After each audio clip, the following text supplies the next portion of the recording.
आपण पाहत आहोत विश्वविनायक न्यूज, ग्रामीण जनतेचा बुलंद आवाज।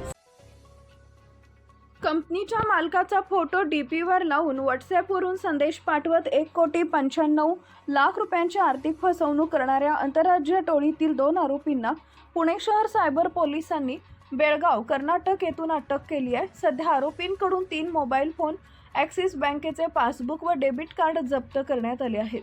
या प्रकरणी सायबर पोलीस स्टेशन पुणे शहर इथं गुन्हा दाखल करण्यात आलाय। तक्रारदार कंपनीच्या अकाउंट विभागाशी आरोपींनी व्हॉट्सॲपवर संपर्क ठेवला।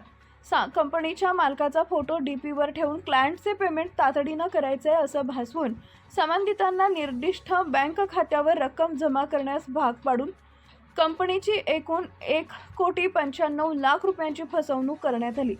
तांत्रिक तपासादरम्यान फसवणुकीसाठी वापरण्यात आलेले ॲक्सिस बँकेचे खाते श्री कन्हैया एंटरप्राइजेस, श्रीकृष्णा कंपाऊंड, गांधीनगर, बेळगाव, कर्नाटक या नावानं असल्याची माहिती समोर आली आहे।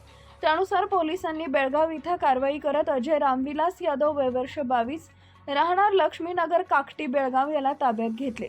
त्यानं संबंधित बँक खाते सलमान गौस मोहिउद्दीन अजनलाल, वय वर्ष 32, राहणार झटपट कॉलनी, अनगोळ, बेळगाव यांच्या सांगण्यावरून वापरण्यास दिल्याचं निष्पन्न झाले।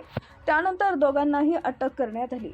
ही कारवाई पोलीस आयुक्त अमितेश कुमार सह पोलीस आयुक्त रंजन कुमार शर्मा, अपर पोलीस आयुक्त गुन्हे पंकज देशमुख, पोलीस उपायुक्त आर्थिक व सायबर गुन्हे विवेक मासाळ, सहाय्यक पोलीस निरीक्षक शुभदा संख्या यांच्या मार्गदर्शनाखाली वरिष्ठ पोलीस निरीक्षक स्वप्नाली शिंदे यांच्या सूचनेनुसार पोलीस निरीक्षक संगीता देवकाते, पोलीस उपनिरीक्षक सुशील डोंबरे तसेच संदेश करणे, प्रवीण सिंग राजपूत, राजूदास चव्हाण, अमर बनसोडे, शीतल डांगे व अनिकेत भिंगारे यांनी पार पाडली।